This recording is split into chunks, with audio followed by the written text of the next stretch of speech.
Baik, Assalamualaikum warahmatullahi wabarakatuh. Waalaikumsalam warahmatullahi wabarakatuh.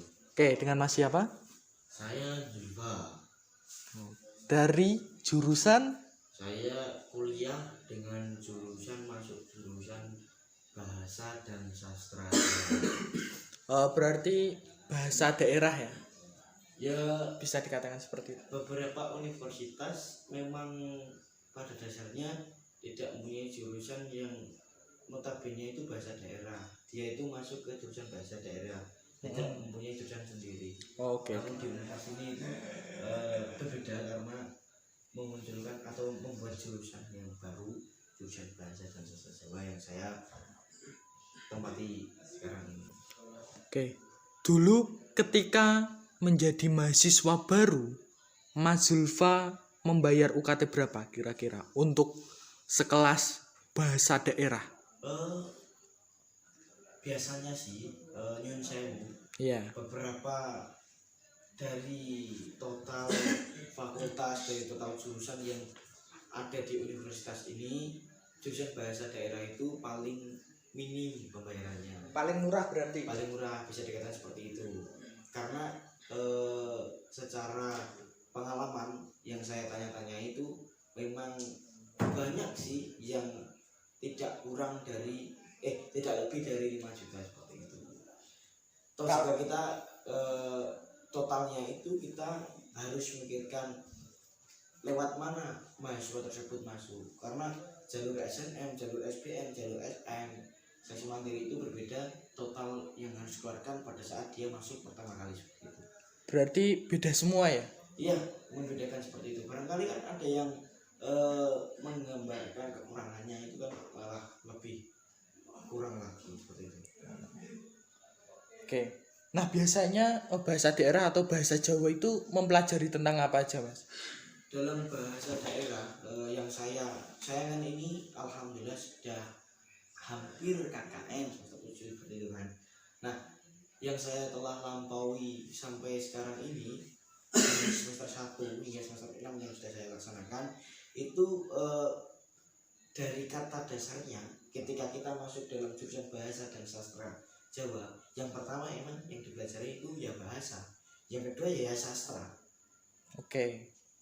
Ada maksudnya ada lebih mengerucut gak biar kita paham tentang bahasa dan sastra Jawa sebagai orang awam, seperti itu ya. Nah, gambarnya dalam bahasa itu kita pecah-pecah lagi. Dalam segi bahasa kan ketika dicondongkan ke bahasa Jawa, ada beberapa bahasa yang kita telah seperti itu.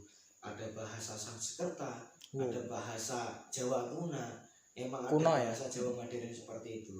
Nah, dalam konteks bahasa Jawa ini pun dipecah lagi. Ada ilmu-ilmu yang memang mengkaji tentang bahasa, tentang kepragmatikan, tentang ke daerahan seperti sosiolinguistik, kelinguistikan tentang daerah seperti itu, tentang etnolinguistik, tentang etnik linguistik dari Wah, ya intinya seperti itu lah. Ya, udah enggak sanggup besok aja kalau misal kesastraan kan banyak ada beberapa yang dikaji seperti itu, keguritan itu kan. Wah, juga. Ya. Terus masuk kesenian juga sih, tentang tembang, tentang karawitan, banyak sekali yang kita pelajari dalam bahasa daerah Jawa seperti ini. Apa sih Mas gunanya atau luaran dari mahasiswa bahasa Jawa kayak gitu? Apa cuma guru bahasa Jawa, dan guru bahasa Jawa sendiri kan hitungannya itu cuma beberapa sekolah yang mengajarkan bahasa Jawa. Untuk teman-teman yang ingin jurusan bahasa daerah, tepatnya ingin masuk ke jurusan bahasa dan sastra Jawa, jangan khawatir keluaran ketika kamu sudah kuliah. Bisa bukan pandanganmu bukan hanya sekedar menjadi guru bahasa Jawa. Ketika kamu memang passionmu itu bisa karawitan, bisa panotocoro, bisa tembang, bisa keguritan.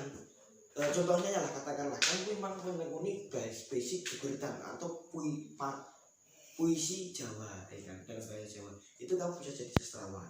Kemudian ketika kamu menekuni bagian kekarawitan, kamu bisa jadi niaga atau penabuh gamelan. Ketika kamu menekuni dari bidang panotocoro atau istilahnya dalam bahasa Indonesia itu panotocoro apa ya? Ya istilahnya seperti itu. Ya, pembawa acara. Oke. Itu bisa. maka teman-teman jangan menyudutkan pikiran kamu untuk sempit gitu. Oke. Banyak yang dapat kita ambil nanti. Tapi bukannya budaya-budaya seperti itu udah menipis ya Mas? Maksudnya di desa saya tuh, di kampung halaman saya aja jarang loh, maksudnya jarang sekali panoto coro atau geguritan atau penabuh gamelan sekarang kayak gitu. Bahkan wayang sendiri udah tergeser oleh budaya dangdut. Nah, itulah poin yang langka yang sekarang ini itu kita buru gitu loh. Banyak barang klasik itu dikatakan langka. Ketika kamu langka, maka kamu dikarantina gitu loh. Oke.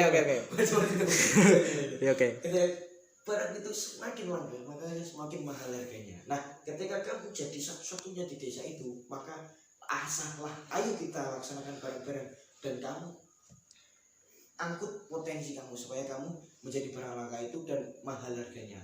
Seperti itu. Nah, untuk apa ya? Apakah yang belajar di bahasa Jawa harus orang Jawa? Maksudnya misal dari orang Kalimantan kesasar atau salah ngeklik. Nah, biasanya kan beberapa orang alasannya di jurusan itu kenapa salah ngeklik atau apa. Nah, bisa nggak orang luar atau contoh orang yang berbahasa Melayu, berbahasa Sunda itu jadi mahasiswa bahasa Jawa? Oh, bisa sekali. Karena contohnya ini memang realita yang saya alami gitu kan. Yeah. Banyak teman-teman saya itu yang dari Sunda itu mengambil jurusan bahasa Jawa gitu. Itu konteksnya kemarin pas waktu cerita-cerita saya bukan hanya satu teman atau dua teman, banyak lebih dari 5 bahkan.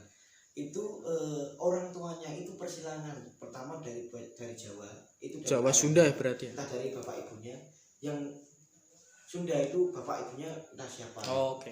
Jadi orang tuanya itu ingin anaknya ini bisa berbahasa Jawa, maka mau tidak mau dia pun harus dimasukkan bahasa Jawa. Banyak kita pelajari nanti banyak sana. Nah, misal apa ya? Komunitas atau organisasi di jurusan bahasa Jawa itu biasanya apa? Kalau mungkin di universitasnya Mas Zulfa di Semarang itu seperti apa? Untuk komunitas atau organisasi, dalam organisasi kan jurusan itu banyak sih, cuman untuk yang resmi maksudnya itu memang dipegang langsung oleh jurusan itu ada satu namanya himpunan mahasiswa. Oke. Dari berbagai jurusan, tak lebih dari jurusan bahasa Jawa itu pun punya namanya Hima BSJ, itu pun panjangannya Himpunan Mahasiswa Bahasa dan Sastra Jawa. Oke. Maka teman-teman bisa masuk ikut serta untuk ikut dalam organisasi seperti itu. Nah, di samping itu ada komunitas juga. Dalam komunitas yang di belakangnya dibagi oleh teman-teman himpunan tadi itu ada beberapa. Saya sebutkan ya yang di universitas saya. Saya itu ada komunitas Kopaja, komunitas pencinta Jawa. Nah, di sini kita bisa berlatih tentang alat musik Jawa, tentang kita belajar kekuritan dan sebagainya. Yang kedua, ada Krido Madu. Krido Madu itu artinya itu bermain madu. Nah, ini kita berlatih tentang kepanatacaraan, kepewaraan dalam bahasa Jawa seperti itu. Kita nantinya dalam konteks komunitas kita sharing belajar seperti itu. Yang ketiga ada bedah serat. Nah, bedah serat ini adalah komunitas bagi teman-teman yang suka dan kepo tentang cerita-cerita zaman dahulu dikitabkan dalam kitab zaman dulu Jawa kuno. Itu kita bedah bareng-bareng dalam babat Jawa seperti itu. Kita bedah bareng-bareng. Oke. Nah, apa ya? Langsung saja lah. Pesan Mas Zulfa untuk mahasiswa baru ini atau mungkin yang memilih jadi jurusan bahasa Jawa apa, Mas? Pesan saya sih, ketika kamu memang saran saya dan pesan saya untuk teman-teman, meskipun ini masuk dalam bahasa Jawa atau tidak, lebih baik ketika kamu sudah nyemplung dalam bahasa Indonesianya itu nyebur sekalian basahin. Ketika kamu sudah melaksanakan, entah kamu anggap itu keliru di dalam bahasa Jawa, laksanakan secara hati nurani dan kamu yakin bahwa dalam jurusan itu kamu bisa berkembang biak seperti itu. Bukan berkembang biak, berkembang. Oke. Seperti itu. Mas Zulfa bisa nembang nggak sedikit? Kalau nembang saya itu suaranya biru, seperti rel yang berbelok-belok gitu. Nggak apa-apa, ini buat penutupan seperti itu Mas, biar membuktikan kalau ya mungkin satu kata dua kata lah. Ya. Oke. Ini yang mungkin dari semester satu tembang itu kan mata kuliah Iya. masih saya. Itu ada tembang sinom. Ngilmu iku kalakone ganti laku.